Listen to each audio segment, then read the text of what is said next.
getting coffee and making their way in, and while they do, I'm going to welcome you. I'm Evan Smith, the CEO of the Texas Tribune. If you were here with us last night, welcome back. If you're here this morning for the first time with us this weekend, welcome. We are elated to have the opportunity, as we do all year long, to take events around the state of Texas. We love Texas, we love every part of Texas, and we love nothing more than taking conversations about public policy and politics to communities like this one.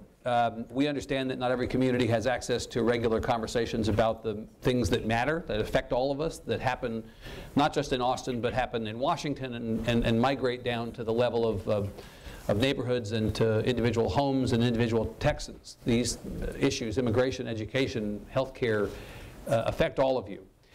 We at the Texas Tribune have been now for 8 years producing journalism, but by extension, events that we consider to be part of the journalism that we produce. Bringing elected officials like these in front of an audience like this one and giving you an opportunity to hear directly from them. We think of it as accountability in real time. They're answering questions about the work that they do in your name and on your behalf, and you get an opportunity, as you will today, to ask questions of them as well. This is part of the exercise of getting our state, which is woefully under-engaged, to be more engaged. So much potential in this state for everybody to play a role and to be civically active, and that's not happening to the degree that we'd like it to be. And so we try, through the work that we do, to get people to pay more attention. We don't care what choices you make, we want you to make choices. We don't tell you what to think, we do tell you to think, and hope that you will think. And so part of today's takeaway, hopefully, is that you should continue the conversation after we're gone. And realize that these issues have legs and have life. We are on the campus of the University of Texas San Antonio not by accident. This is a community gathering place, a convening place, which we need more of in our state and not fewer. We have been down here to UTSA for many years with many events. And Albert Carsalis, who is Albert still here? Albert was here earlier. Oh, there's Albert, my Texas Lyceum brother. Albert has been, as much as anybody on this campus, welcoming of Texas Tribune events and of the community of people who come to them over the many years. Tammy Fernandez and Gerard Jerry were both instrumental from the staff perspective at UTSA in welcoming us here. We don't acknowledge that these events happen on college campuses often enough, and the work of the people who are on these campuses and the staffs of these campuses make it possible for us to be here. Would you please acknowledge the UTSA staff? As well, you may have noticed this event was free to attend, as almost every single event that the Tribune puts on around the state is free to attend. They're not free to put on. And they happen through the hard work of our staff, Jessica Weaver, who is here on behalf of our events team, Jake Sam and Terry Quinn, April Hinkle, Julian Aguilar, and Alexa Ora, my colleagues in the newsroom at the Texas Tribune who will moderate panels later today, Jay Root. But sponsors also make it possible for these events to be free. And I want to acknowledge IBC Bank and Zachary Group, the Simmons Foundation, the Simmons Sisters Fund of the Dallas Foundation, Southwest Airlines, and our media partner for today, the Rivard Report, all have made it possible for this event to happen, to telegraph, to communicate, to the rest of the world that this event is happening, and most of all, to make this event free to attend. Please give them a hand as well. And let me say, lastly, to any of you who are members of the Texas Tribune, we're a public media organization supported by citizens. This is essentially work that we do on your behalf, and you fund the operations of this organization through your membership. We appreciate your support especially. If you're a member of the Texas Tribune, let me say thank you. If you're not a member of the Texas Tribune, let me encourage you to go online and become one. This kind of work matters especially in Texas right now. This is a now more than ever moment for the kind of accountability work that we and others produce. It's important for everybody, for a variety of reasons that you know, to be paying attention now, more important than ever. And so we encourage you certainly to do that. Let me tell you very briefly about the day and then instruct you to silence your phones, and then we'll get started. We have a conversation now about immigration and the state legislature with three lawmakers I'll introduce in a moment. We'll take a short break. My colleague Julian Aguilar will moderate a conversation about immigration and federal policy. We have it billed as immigration in the Trump administration, but really you can scratch out Trump and it could be any president. At the moment we happen to have that president, and at the moment the policies happen to be these policies, but it's really a conversation about immigration and federal policy as it affects everybody in Texas. We'll have a break, and our colleague Alexa Ora will be here with a series of really wonderful panelists who are going to put a human face on many of the policy conversations we're going to have for the first part of the morning. There will then be a break. There'll be a screening of a short documentary that we produced called Beyond the Wall. Our colleague Jay Root will be here, and after that we'll be leading a conversation, and then we'll send everybody back out into the world sometime this afternoon. By then UT will have lost their football game, and you'll Wow. Come on, man. I have eyes. And then there will still be, That's good. You'll thank us later for distracting you from that. And then later tonight we can all root for UTSA to get into a bowl game. That's what we're going to do. Right, Albert? That's what we're going to do tonight. So silence your phones, please. The hashtag for today, as always, is TT Events if you want to tweet about it. But beyond that, we'll ask you to silence your phones. We are live streaming, but just for the benefit of people in the room. We'll do about 40 minutes of conversation up here, balance of time, your questions. I will stress, as I always do, but with last night, if you were here as a backdrop, please ask questions. Don't make speeches.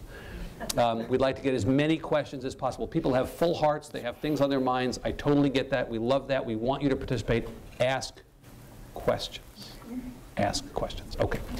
Let me introduce our distinguished guests who we're so grateful, especially for having joined us early on a Saturday morning, away from family and other things they could be doing.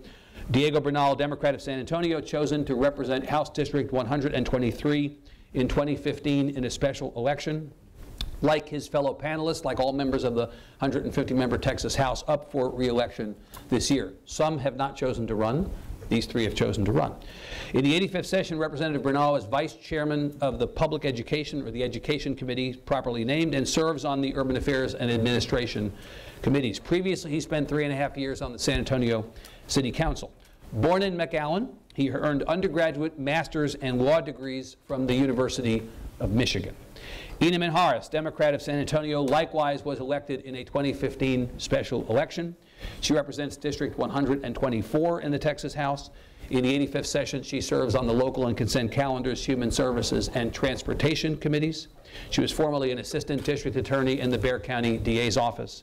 Born and raised in El Paso, she is a graduate of the University of Notre Dame and St. Mary's University Law School. Finally, the person who gets the award for traveling the farthest to be here today, Jason Villalba, Republican of Dallas, and he got up quite early to fly in just for this. We appreciate that. Elected to represent District 114 in 2012. In the 85th session, he's on the Business and Industry and Economic and Small Business Development Committees. He's an attorney born in Dallas.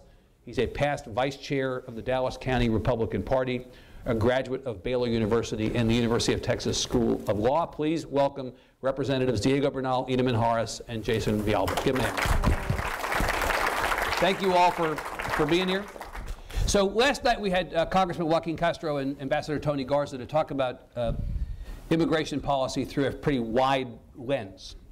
I began by saying to them what I'm going to say to you, something that I hope we all acknowledge. Texas is a state of immigrants. Yes. We all came from someplace, but in a literal sense, Texas is a state of immigrants. 16% of the Texas population, 1 out of every 6 Texans, is an immigrant. Another 15% of Texans born here have at least one immigrant parent. We could go down the list. The numbers prove this out. If we're a state of immigrants, we're also a legislature of immigrants. Each of you has a story. I figure it's Saturday.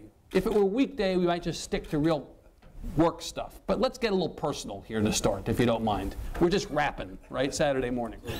Tell me the Bernal story, then tell me the Minharas story, and then tell me the Villalba story. Put a human face on this right off the bat. Tell me your story. The short story for us is that my mother's family they're Jews from Argentina who then came to the West Coast. My father is from Mexico. He's a farm worker. And then after his time in the fields, he became an activist. And my mom was an activist on the West Coast. He heard about the work that she and her friends were doing. They flew down from the Bay Area to the Valley to meet the crazies in the Valley, and they met, and then here I am.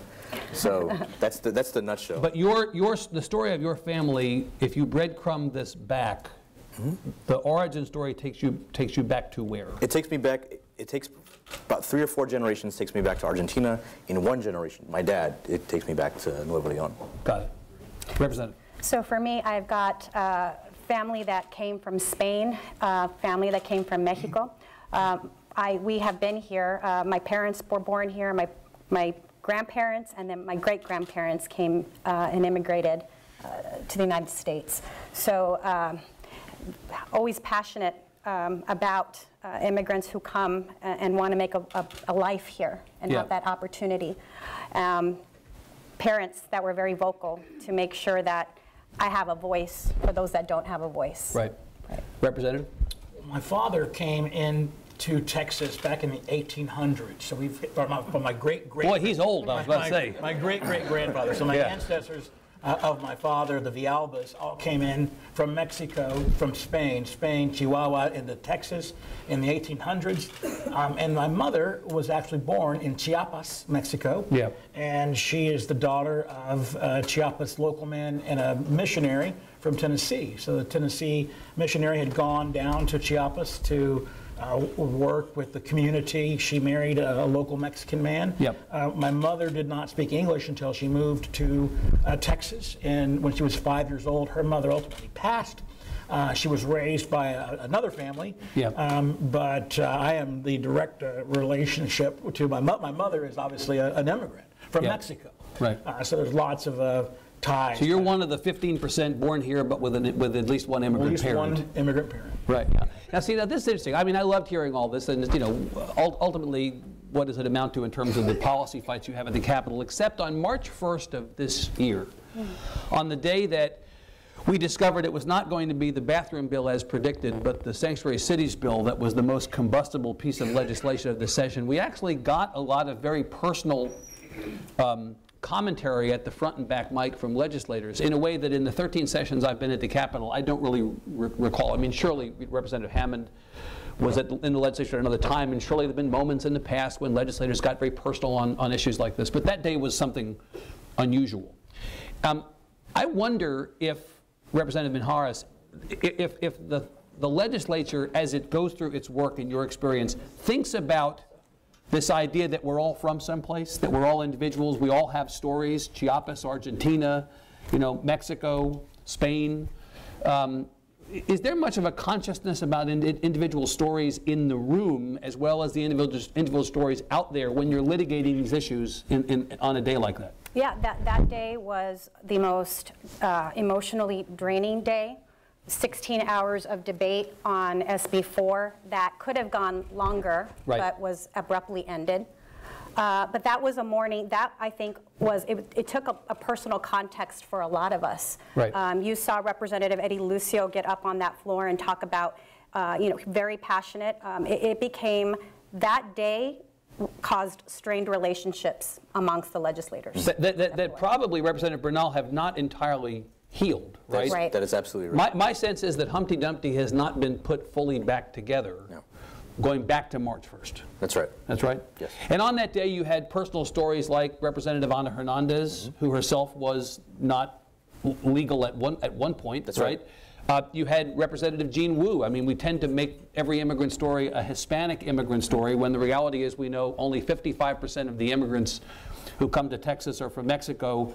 And there are other immigrants from Latin American and Central American countries, but there are a number of immigrants from India and from Vietnam and from China here. It's a much more diverse mix. Representative Villalba, do you think that we fully appreciate the extent to which the state, when you make policy at the legislature, pass laws, is the idea of as many people being immigrants in Texas part of that conversation?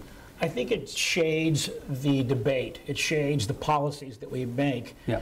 There's no question between how the parties perceive it, right? Yeah. As a Republican, I can tell you on SB4 day, we began the day believing it was going to be a Charlie Geren-style bill that I think most people on our side were comfortable with. Couple clicks to the right of center. Couple clicks to the right of center. Our friends on the other side of the aisle were never going to be happy with what was presented, but at least that was a palatable diminishment of what we had seen from the Senate. Only when Schaefer placed the amendment on it, the infamous Schaefer amendment, did the fireworks really began. And so, to answer your question first, we definitely look at and feel the sense of responsibility to our immigrant communities, but there's no question that the policy issue is probably overwhelmed by where the backgrounds of the gentlemen and ladies who sponsored that legislation, right? I mean, most of the Republican Party is not going to be comprised of people with immigrant stories, right? I mean, there's no question that exists, or that's part of the issue.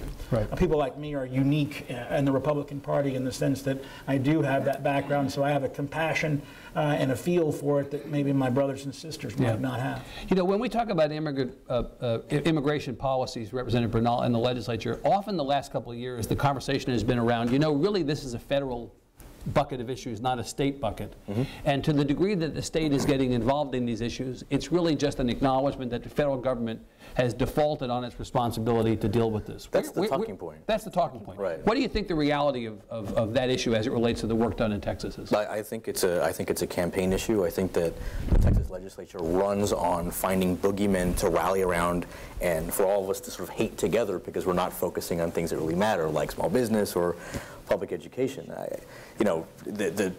The session before, we did $800 million in border security because we got invaded by a bunch of 7-year-olds. Right? So I don't think there's an honest conversation about what we're doing and not doing. Well, but if we're honest about it, really the conversation was that this is a federal responsibility to secure the border, and the Obama administration, said by those who advocated for that spending, was not doing the job that it was supposed to have done. So the state had no choice but to step in and fund border security if the federal government wouldn't. Right, and wagging our finger at Washington is part of the politics of the Texas legislature. Right. But of course, Representative Mijares, what happened this time? So Donald Trump got elected. As much of a surprise as it may have been to Donald Trump his own self, on the night of November the 8th of last year, Donald Trump gets elected, and people in Texas all of a sudden go, well, this is interesting. Because now the federal government will be run by one of our guys. Right. And so theoretically, the spend that we did on border security is going to no longer be necessary. And yet you pass a budget that goes into effect on September 1st of this year, and lo and behold, how much did you spend on border security? Again, over 2 years, $800 million. But it's interesting. Donald Trump gets elected, but during the legislative session, it was constantly always bringing up Obama and blaming Obama and blaming Obama. So he was gone, and the talking point, the focus was still bringing up President Obama during the legislative session. Right, but it is the case, we assume, Representative Mijares, that going forward, if not in this first 2 years, because it may be too soon for the new administration and its policies to have an impact on your budgeting, the assumption is that at some point we're going to be able to wind down that spend on border security. Sure, and I think the discussion was made about going to the federal government and saying, hey, you got to pay us back for what we spent on border security because that should have been your responsibility, so we want that money back. Right. Representative Villalba, where do you come down on that question of whether the question of immigration policy, whether it's border security specifically or any of these other aspects, are principally a federal rather than state responsibility? Well, clearly the federal government has the responsibility to deal directly with that issue. Within the Constitution, they have the authority to make all the necessary steps to protect our nation and protect our borders. The fact is they have been not doing a good job in that, and so we do have some responsibility to that. Look, I know the talking points from both sides of the issue, but I will say this. If you go into Republican communities or communities that are represented by Republicans and you spend time in rooms like this, either at town hall forums or in club meetings or at chambers of commerce, and you ask what is an issue that drives some concern, you will hear of that concern. And I'll say our polling of this state over the last number of years has consistently shown that immigration and border security are near the top of the concerns on the minds of Texans. Of Texans, right. And so we as a party and really as a legislature do have a responsibility to address genuine concerns of the people. Now, how we do that is obviously to be debated among ourselves, but the federal government has been abjectly irresponsible in addressing that issue. And so we do feel like it's necessary to put $800 million in border security. And granted, we know that we have a new president, but budgetary policy is not going to trickle down into the states for at least 2 years. It's going to take a little bit of time. Let me stay with you, Representative Villalba, and ask about what you just said, that we know that the federal government has not done a good job. If I'm reading the statistics correctly, there were more deportations in the Obama administration than there were in the Bush administration. If I'm reading the statistics correctly, the net migration from Mexico is now at 0 or even slightly below 0. Now, I know that my friends in the back are going, no, you can see anything any statistic that you want. I get that. But the fact is, if I'm looking at those numbers on paper at least, and I'm just a novice at this, I might walk away from it thinking that the problem has been overblown in Texas over the last couple of years, and that in fact the border is more secure than we've been told during the 5 months of a legislature. What do you say about that? Or it might be the inverse of that. Maybe it's the policies that we've been implementing in Texas and in Arizona and other border states that have ultimately driven what Romney called derisively, deportation, voluntary deportation. Self-deportation. Self-deportation. There's no question that if you begin to limit the different incentives for people to come to our great country, that they will likely not come to our great country. Remove the magnets and then you remove the magnetism. And again, I know that's a cliched talking point, but the statistics bear out that does occur. When you begin to do that, it begins to result in people going back, and the net migration does change. But Representative Bernal, how do we know that it's not to Representative Villalba's point, how do we know that it's not the policies that Texas has put in place for the last several legislatures that are resulting in what we're talking about in the way of statistics? How do we know that this is not the proof of concept? I don't know what we do. I think that what I always think about, though, is at what cost, right? And so maybe folks aren't coming, but if you look at the experience of the people who are living it, who are still here, and what and even those who have decided to leave, it's just not a state I want to be. I don't think that's who we are. I don't think that when third graders are throwing up because they're worried about getting deported or their parents not coming home, I'm not sure that that's what we're shooting for.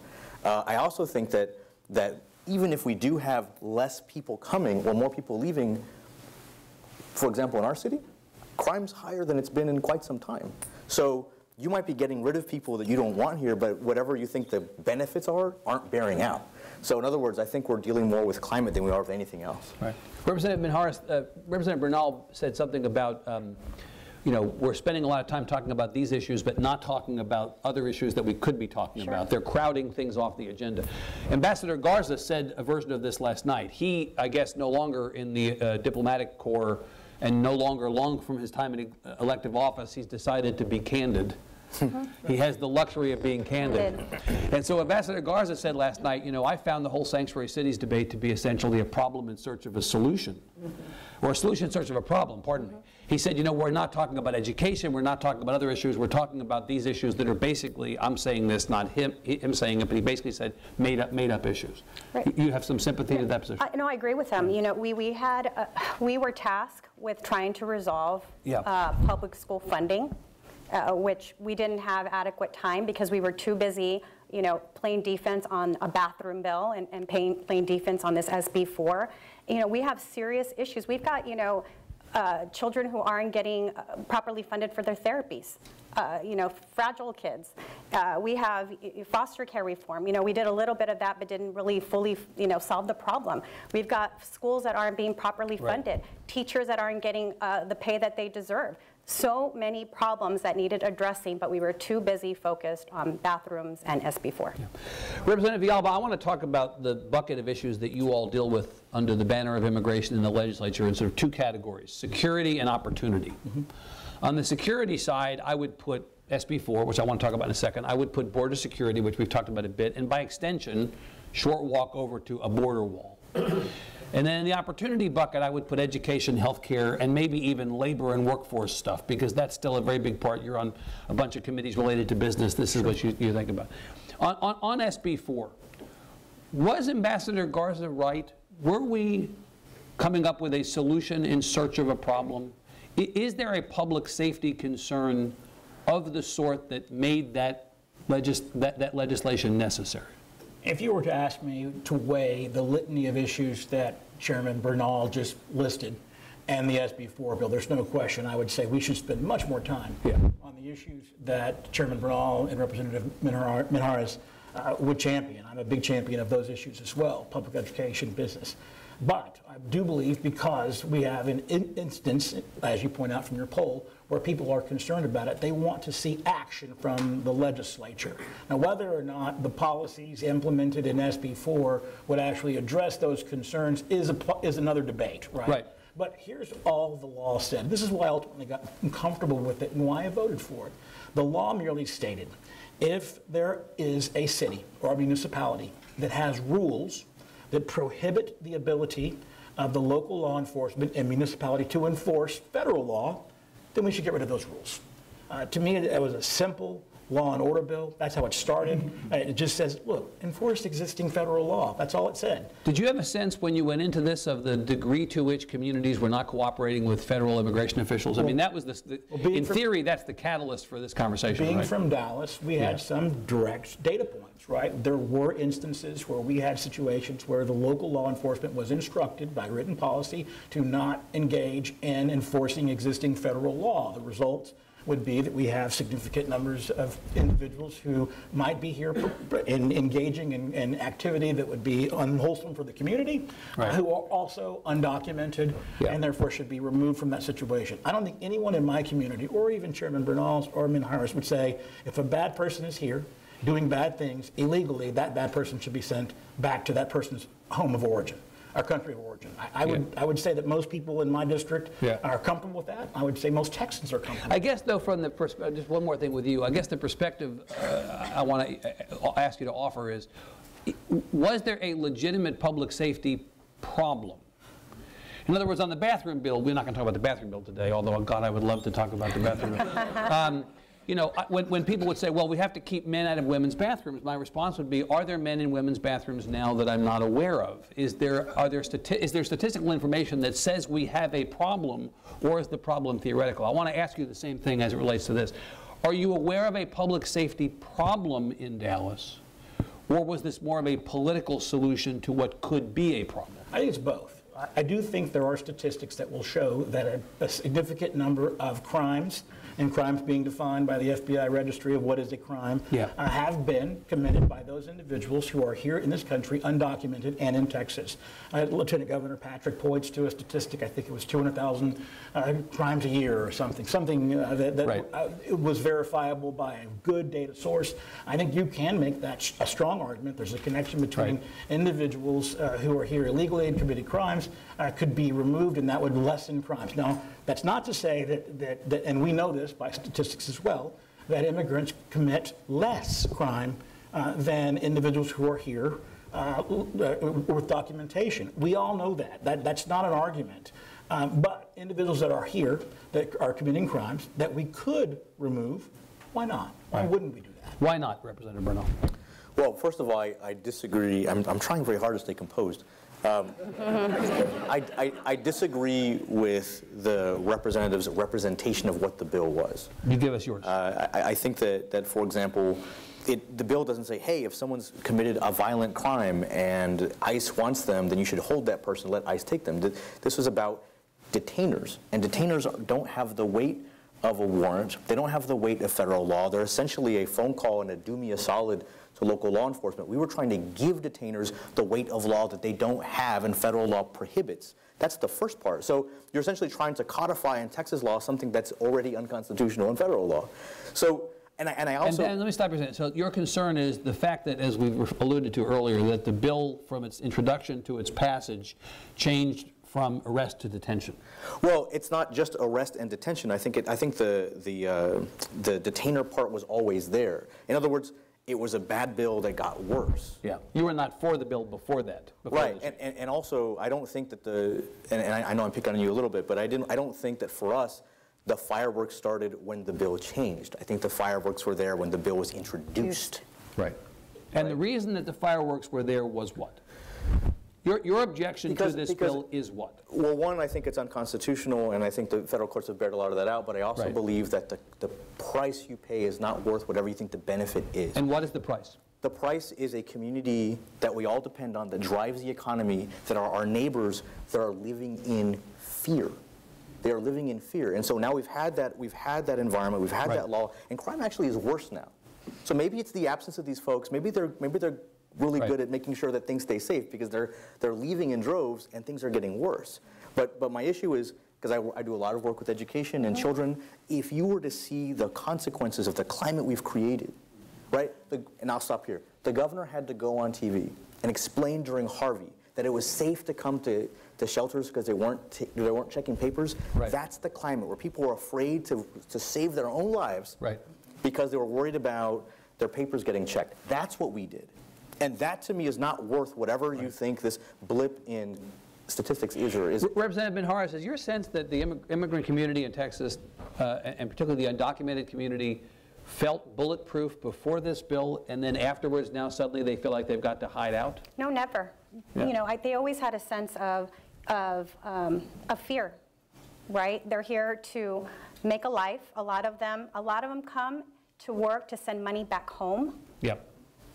You know, a lot of them are parents with young children, so they never had a sense of I'm bulletproof and I'm, you know, no one can touch me ever. But now the concern that I have is, you know, Chief McManus, Sheriff Salazar, they came to testify at the hearing and said, a lot of the immigrant community have reported crimes. They have been witnesses. They have helped us solve crimes. Now, they're not going to come forward and not help us. Especially if they're victims of crime, they're not going to come forward and report it. Yep. So, you know, there have been incredible consequences as a result of this bill. Representative Villalba, you've heard that argument. What do you say about that? I would say in my community, I was elected by individuals who said, Jason, we want to go to Austin to protect our interests and the interests of those who are Texans. Texans by birth or Texans by documentation. We have an immigrant community we have to be very compassionate of, and we understand and recognize the value that they bring to our district. And we've got to do everything we can to protect them. But the fact is, people that are here without documentation have violated existing law, and we have a duty to enforce the law. To me, it's not. Right. I get it, and the policy is difficult to weigh. We have to weigh the community that is such an integrated part of our community with the rule of law, where we have to enforce existing laws. I believe that we have to continue to enforce the laws at the federal level and the local level in order to protect our community. You know, Representative Benjaras talked about the police chief and the sheriff coming to testify against this legislation. I did not witness it with my own eyes, but I believe that the police chief of Dallas and the sheriff of Dallas County both oppose this legislation as well at the legislature. Your party, I don't mean that to sound pejorative, but your party is the first to say and the loudest to say, back the blue. Right. The blue told you not to pass this bill. Why didn't you back the blue? Well, certain members of the blue, who are the leadership of the blue, may have said that publicly. Right. And the reason they would say that publicly is because they have duties to different constituencies within the administration, either at the city council level or the city manager level, to make the statement that is consistent. If you talk to the line level officers and you get out there in the field and you ask about these questions, I think you'll find consistently that they are supportive of these kinds of measures. Right. Again, if you talk to people in the community, and remember, I knocked on 10,000 doors just like Chairman Bernal and Representative Benjaras did to be elected. We speak to a lot of people, and we hear what the issues are. And in my you heard support for this. And in my community, it was overwhelming. It wasn't close. People ask me, Jason, you're Hispanic. How can you possibly have voted for SB4? It's against our community. I said, not against my community. My community is the people I represent. You know, Representative Bernal, the polling on this also showed that the people of Texas were basically for this. This is not something that in previous legislatures would not have passed. I mean, in some ways, this was it's the opposite of a nothing burger in the sense of the effect it has on people and the degree to which it blew up this legislature. But the outcome of this vote was not a surprise, right? And the people of the state, by and large, were not objecting to this legislation. Yeah, I'm not sure by and large. I'm not sure they understand all the pieces of the legislation, but even then, I mean, people probably, if you polled, people are probably against the Voting Rights Act too. They're probably against the Civil Rights Act as well. At a certain part, one of the interesting things about having everybody likes the voters until the voters don't agree with them. Right. I mean, one of the things about having this job is that you get a broad perspective, right? You get to see a community as a whole and a state as a whole, which a lot of folks don't get. Right. And that's one of the things that you should use to inform your decisions. Look, I have a ton of friends who are police officers, right? None of them are Democrats. None of them wanted an extra job to do because they're already busy and spread so thin. So maybe the cops in this seat are different than the cops in that city, but that would be an interesting poll for you guys to do, right? Yeah. To talk to the rank and file about whether or not this is something they want to do versus doing what they were traditionally doing, focus on public safety. Representative Benjaras, what Representative Villalba said is interesting. I mean, this is a good argument that he's not the first to make. Rule of law is rule of law. As sympathetic as we may be as much room in our hearts as we may have for people who are here without documentation and who want to make better lives for themselves and do right by their families, the fact is rule of law. So what do you say about that? You're a former assistant DA. Rule of law doesn't mean it's necessarily a right law. Back in the 60s, at what point, Right. blacks couldn't use a certain bathroom. So change the law. So change the law. That's what we're here for. We're here Right. to work on policy and change it. Right. Before we move off of this, Representative Villalba, the concern about sanctuary cities legislation, among others, has been that it opens the door to racial profiling, and that anybody with dark skin is automatically assumed to be suspicious, if not outright guilty. That is the knock on this legislation, among others. What do you say about that? Well, I'd say if you look to the Supreme Court's decisions in Arizona SB 1070, where that particular issue was brought up, and SB 1070 said specifically you cannot look at a person's color of their skin to determine whether or not you believe that they are here without documentation. Any kind of legislation that we pass in Texas that would suggest that or do that or result in that would be ruled immediately unconstitutional at any level, from Judge Garcia all the way up to the Supreme Court. Right, but there's law and there's practical impact. I think there's going to be instances where you have police officers that may or may not know the law like we do in this room, and you're always going to have a situation where there may be one bad apple. But I have a strong faith and commitment to the men and women in blue, and I believe that they are trying to do what's best, and if they see a bad person doing bad things, and then that individual perhaps has some instances where you can probably suggest, well, this person may not be without documentation, then in that instance that person can be removed to his or her country of origin. To me, again, that's not an issue. Let's talk, Representative Villalba, about the contributions of the immigrant community to the economy of Texas. Let's take this off of the law. Let's take this off of the question of status. Let's simply talk about the contributions of immigrants to the workforce. 22% of the labor force in Texas is made up of immigrants. 40% of the construction industry is immigrant labor. 25% of the food service industry is immigrant labor. 25% of the agricultural industry is reliant on immigrant labor. You will stipulate that the immigrant population of Texas, documented and undocumented, contributes to the economy. Unquestionably, and in a significant magnitude, I would say. Look. And could the state survive from an economic standpoint, from a labor force standpoint, if suddenly we decided to crack down on immigration and remove a bunch of people or create obstacles to immigrants participating? The answer is yes. It would obviously be a much more expensive endeavor.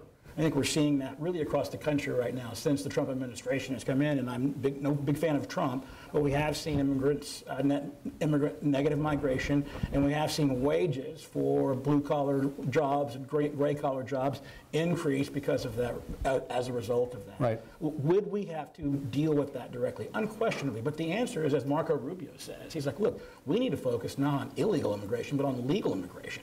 Right. Let's find a conduit, a path, an efficient mechanism to get people into the country to help us to live so they can get out of the shadows. Comprehensive immigration reform is not a dirty word for Republicans or Democrats. We've got to find a way to do it. I'm hopeful that we can. Leaders like Marco Rubio and others are at the forefront of that. But that's the answer to the question. If you're going to have a situation where immigrants play a vibrant role in our economy, and they do, without question, we've got to find a way to remove the bad apples and bring in the folks that really want to be here and make a better life and live out of the shadows. And we can do that. Representative Harris, the legislature is concerned, as we all are, with the health of the Texas economy and the health of the business climate. As of yesterday, I believe Texas has now put on the board the lowest unemployment rate in the state's history. Anything that the legislature can do to continue economic good times benefits everybody. What are you all doing from the standpoint of the economy as it relates to this issue that you, or what are you not doing that you need to be doing? Where are the pressure points for the legislature as it relates to immigrants and the labor force? I have a concern. One of the concerns I have now with the implementation of SB 4 is our undocumented community that are working, that are especially in the construction industry, leaving Texas. Right. They're afraid to go to work. They don't, you know, so I feel we're going to lose a significant population of the workforce that we need. I believe I saw an article regarding, I believe it was the Dallas area, they had concerns on who's going to build the homes. Right. They had a shortage there.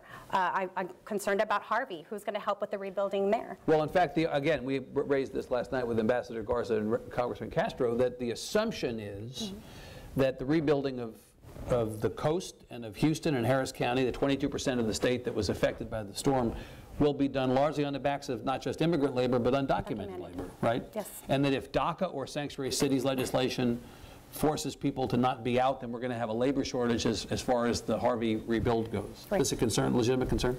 I think it is, and sitting on urban affairs, we do a lot of the housing piece for Harvey recovery, Right. Which is molasses slow.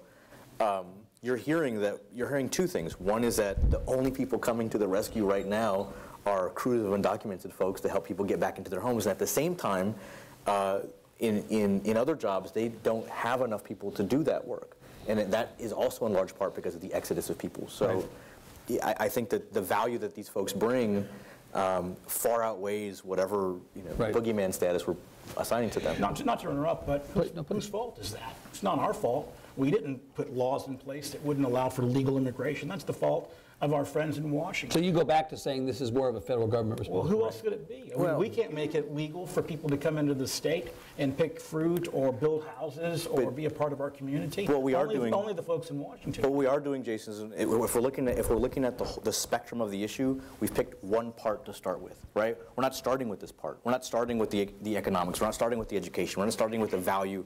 We're starting with enforcement. And again, I disagree with this idea that we're just enforcing federal law. We're not. We're creating law. SB 4 is a new law. That's not a. But it's aligned with the. But Representative Bernal, it is aligned with the policy of the federal government. The federal government, this new president and this new administration, has been quite clear that it is Texas-like as far as its belief on sanctuary cities. I disagree, Evan. I think it's aligned with the talking points of the Trump administration. If it's aligned with the federal law, then half of it wouldn't have been found unconstitutional. Well, we're still litigating sanctuary cities at the moment, right. are we not? So we don't know yet what the ultimate resolution of this is going to be. Well, we don't know. I mean, let's just say jury is out on that.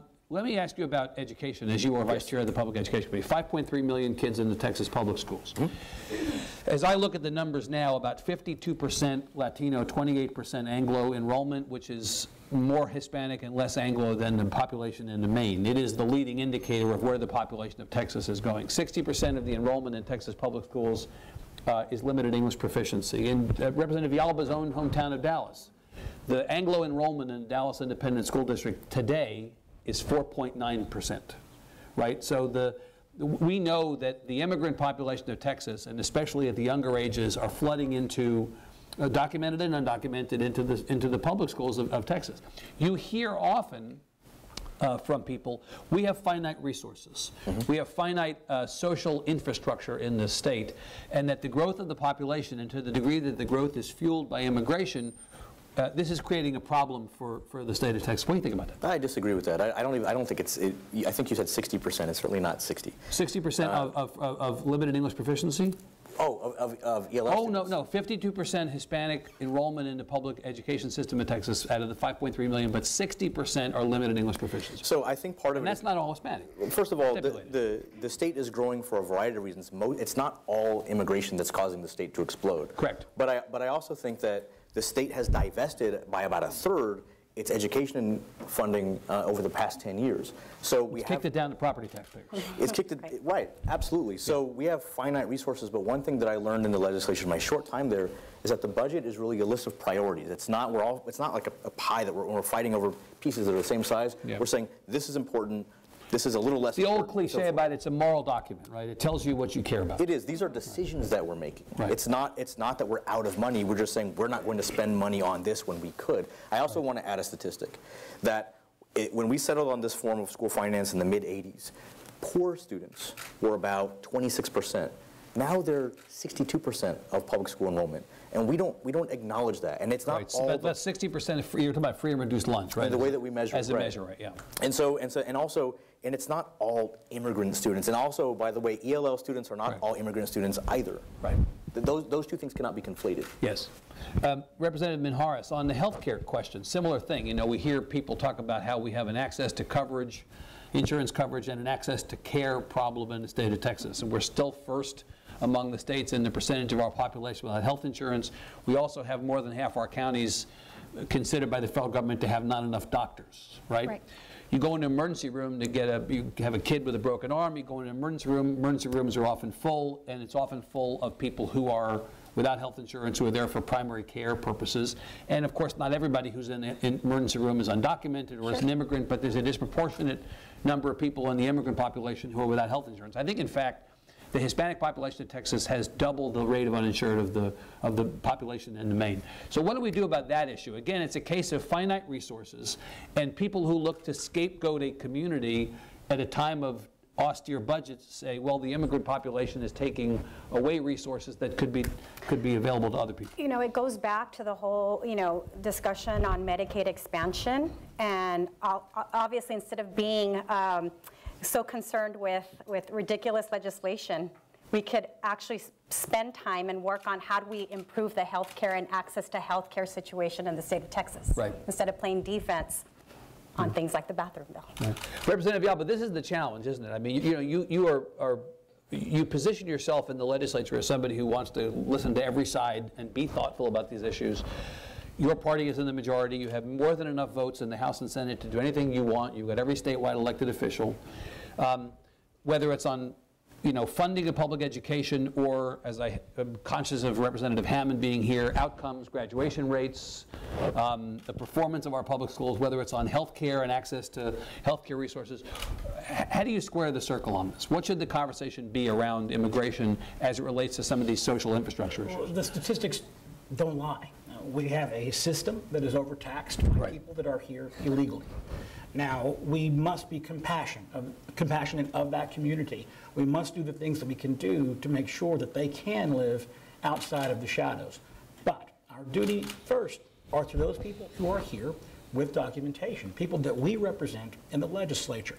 And if that means the moral document that we have to make is one that has to choose between those individuals who are here legally and those individuals who are here not legally, as much as it hurts my Christian sensibilities, my duty as a legislator is to choose those individuals who are here legally. So if that's the case, then let me ask you, you are for sending all the 100,000 plus DACA residents of Texas away then if you're for the rule of law. That's a different policy issue, right? Remember, well, isn't it rule of law? It is rule of law, but I have a duty. I have two duties. One duty is to balance the rule of law with whether or not the policy decision was going to ultimately impact our community in such a way that it will be detrimental to the people that I represent. DACA is a much more subtle issue, and remember, I don't work in Washington, right? So I don't get this decision. But you're a human. You get to have an opinion. Well, look, with respect, unless you're letting us know today that you're not human, which would be breaking news. I am. I've been very clear in my support for DACA. I think it makes tremendous sense for our country. And I think the difference needs to be we change the law, as we talked about before. And how about in-state tuition for undocumented students in Texas? Long the law of Texas, but still very controversial. I've been very vocal about that as well. I believe we have to continue to do that, to educate these individuals who are the best and the brightest of this community, and it would be detrimental to our state to take that away. I guess, Representative Yalba, and I'm busting your chops because you happen to be the person whose chops I'm busting this morning. It sounds to me like it's rule of law except when it's not. Rule of law when it impacts our community in such a way that the people that we represent tells us, Jason, make a difference.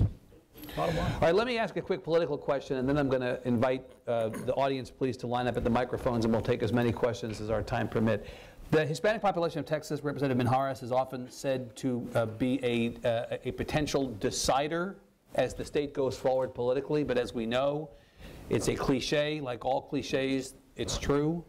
The Hispanic population has not turned out nearly in the numbers that it could conceivably based on the number of people here who are eligible to vote.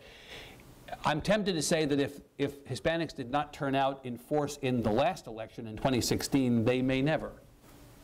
Because the motivation, in theory, was that the Republican nominee, Mr. Trump, would have been a motivation for turnout, and it didn't happen in Texas. Will there be a change in that anytime soon, do you think? I hope I hope there'll be a change. But hope is not an answer. Right. It's not an answer, but I wish I'm like you. I have concerns. I know San Antonio's taking, there's a group called MOVE, which is really dedicated to really registering voters, going out there and touching potential voters. These groups are wonderful, but my concern is how do we get our people to the polls? And I don't know what the answer is, because whatever we're doing isn't working. And my concern is, when Trump won, that was a really big wake-up call for me. Right. Representative Bernal, maybe the answer is that the assumption is that the Hispanic community is unhappy with the current political system, and only if they turn out to vote will things change, when in fact maybe your party is misreading where the Hispanic community is, first of all, by assuming that it's monolithic. Last election, 2014, Greg Abbott got 44% of the Hispanic vote and outright won the votes of Latino men. Maybe the reason that Hispanics aren't voting against Republicans is because they're happy with Republicans. Well, that could be the case, but I certainly don't want to have to own my party and defend everything they do, because I'm not particularly happy with all the decisions they make anyway. But I will say this. One, I don't think we've seen a statewide candidate that can capture the imagination of people. Right. I think that there's something to that. I also believe that... Who are you guys putting up this time? Well, right. But I'm just saying it hasn't happened yet. Right. It could happen. It should happen. It's just not going to happen this year. I also think that the rhetoric of Trump versus the reality of Trump, there's a wake-up call there before and after the last election. What's the rhetoric and the reality? This guy is as transparent as Saran wrap, man. Anything he's doing now, if you don't know about it, it's because you weren't paying attention. I mean, the rhetoric before versus the reality of now. I think that people's lives are actually different now than they were when he was just talking. Number one. Number two, I also think that you have to give people something to vote for. You can't always give people something to vote against. Yeah. And so who are they going to be voting for this time? I don't know if it's a person. I think it's also a set of ideals. Right? For example, can ideals file for governor? Well, there's not just governor, but for example, you can't beat somebody with nobody, and you can't beat somebody with a nobody. That's right, just my question. But Evan, for example, one of the things that drives people to this country and makes them love this country is opportunity as it relates to education. And tell me the last time a statewide or even a national politician talked for more than 30 seconds about public ed. Right? That is a missed opportunity. And so I think that the community wants to vote for something and not just say, I don't like this person and that's going to drive me to the ballot box. We just haven't done that yet. Okay, let's take questions from the audience. Please line up at the mic. We'll take as many as time permit. I probably do apologize in advance if we don't get to everybody, but I will, as I said, I hope the conversation continues rather than ends. Ma'am. Good morning. Thank you to the Texas Tribune for hosting this conversation. My name is Gabriella. I'm an immigrant from the Philippines. And I bring this forward because there needs to be a recognition that Asian American populations and Asian immigrants are fast-growing, dynamic populations here in Texas. In Mr. Villalba's area and both your areas and here for the state of Texas. Yes. So we are definitely listening to this anti-immigrant rhetoric because you are attacking us as well. Undocumented or documented, and there are a lot of mixed status families here in Texas, as you all know. But shifting my question to the legislature, given the House Special Committee on Economic Development and this desire to keep Texas as an economic driver, I guess I'm struck with even the dialogue here of looking at us as immigrants as just labor. Immigrants are job creators. We own small businesses. Entrepreneurs. We are entrepreneurs. Right. We own restaurants. We're auto mechanics. So I'd really love to hear, as House members, policy ideas that you're thinking of, how to frame that, because, again, as an Asian immigrant and living in Texas, I am looking at this public policy debate. I have people who are coming from out of the state who are asking me, should we start our business there? Should we move there? And it's just really of concern of, as job creators, how is the House legislature, what are you guys thinking about in terms of addressing us as economic drivers? Representative Villalba, what is the answer to that question? If you're an immigrant business owner or an immigrant entrepreneur, what's your case for coming to Texas at the moment? So first, let me address the presupposition that you made that somehow this language and this rhetoric is anti-immigrant. It's not anti-immigrant, it's anti-illegal immigrant. That's a very important point to make. Number two, as far as how we address entrepreneurship in Texas, I sit on the Economic Development and Small Business Committee, and I don't see the world through the prism of color or race or ethnicity. I see the world as Texans, and if we can provide a climate for you to create a business with low taxes and low regulatory hurdles and without being frivolously sued like we have under the Texas Miracle, then I think you will be very successful. And I think you'll see that Texas has been at the forefront of leading entrepreneurs to success. In fact, Hispanics are the #1 entrepreneurs in Texas. They're small business owners. It's Hispanics. Asians are a close second. And so it's very important that we continue to do the things that we're doing, because we're certainly doing something right. The strongest economy, the lowest unemployment in decades. I don't know how we can do much better than we're already doing. Representative Minharas, is there a message to people who want to come here that this is not the place for them? You know, I appreciate Representative Villalba's response, but I think for me it's, you know, you can offer all the incentives in the world to bring business to Texas, and that's what the governor prides himself on, is that this is a business-friendly state. She hit the nail on the head. Why do immigrants want to come, give to this community, be prosperous here, when their concern is, how do I raise my children in an environment where we may not be welcomed here? Right. That is what we need to be talking about. Right. That was the point that you made. Yeah, I mean, I think the point is clear in the conversation. We don't get to decide how she feels. Right. She's saying, whatever her status is, this is the way it seems to me. You can't correct that, right? So if she says, I feel unwelcome, or it's received as being anti-immigrant, that's what it is. That's exactly the point. Right. Sir. On the economy also, there was the statistic about the jobless rate and how it's at a record low. Yes. What's not discussed is the fact that wages are stagnating and have been for quite some time. So we have an issue with the labor supply and demand. Right. So for the legislature, what about the concept of E-Verify? Why not enforce that law that says that only documented people should be able to work here? Representative Villalba, the discussion in the legislature over the last couple of sessions has entertained E-Verify, but of late it's only been for government contractors, not extending it to private businesses. If this is a problem, why would you not apply E-Verify across the board? Our good friend Rafael Anchia suggested that very same thing on the floor of the House, and I supported him. I think it's absolutely correct. So you believe employers should be verifying the citizenship status of their employees? I do believe that. Right. Either of you have a problem with that? I think that I don't, but I also think that from my time at MALDEF and having litigated SB 1070, which that was a piece, the E-Verify system isn't necessarily the one stop to do that. It has its limits. So. Are you concerned that it's catching people in its net who are not, in fact, undocumented? I mean, that was one of the criticisms. I think that's right. I recall early that the technology was a little bit like the no-fly zone, you know, or a no-fly list. If you ended up on the no-fly list, it didn't necessarily mean that you were somebody who should be on that list. But largely, that problem, as I understand it, has been addressed. You have continuing concerns about the technology. I do. Sir, ma'am. Yeah, my name is Sister Elizabeth Riebschlager, and I'm a Sister of Charity of the Incarnate Word. The discussion this morning has focused a great deal on law and observing the law. Well, I'm coming out of a faith background, so I would begin my question with the quote from Jesus, who said, "Those who live by the law, or the letter of the law, kills. It's the spirit that gives life." So what we hear in the Texas State Legislature is a lot of discussion about laws. We hear a lot of talking points that are politically correct.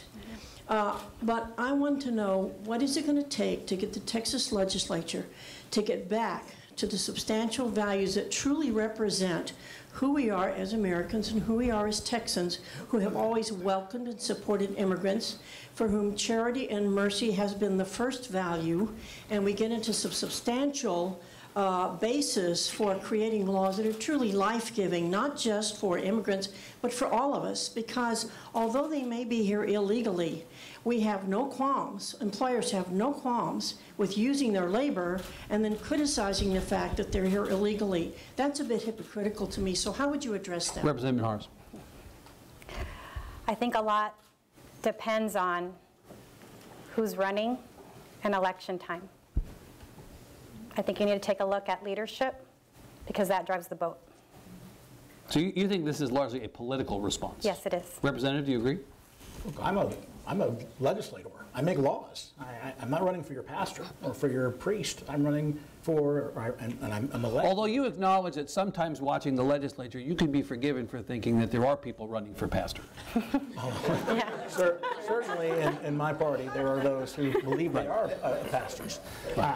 We make laws. We trade in law. And we make those rules and regulations that our society lives by. And that's why we focused on it. Now, we have to be imbued with compassion and care for our fellow man. And you're certainly right. We've got to be a part of the light and not a part of the darkness. But we have a duty to do, and my duty is to make sure that the people that sent me to Austin are represented by someone who believes like they do. And so that's what I feel like I do, which is why I win elections. If they didn't feel that way, I would be unelected. And believe me, plenty of people want me to be unelected. That's the check, isn't it? We have time for one more. We're done? Okay, I'm sorry. My duty, unfortunately, is to keep us moving today because we have a great program coming up. We appreciate absolutely Representatives Minharis and Bernal, and especially Representative Villalba, who came all the way from Dallas to be with us today and is heading right back. Please give them all a big hand. Thank you very much. We're going to take a short break. Come back with our next panel. Thank you. Great, I appreciate it.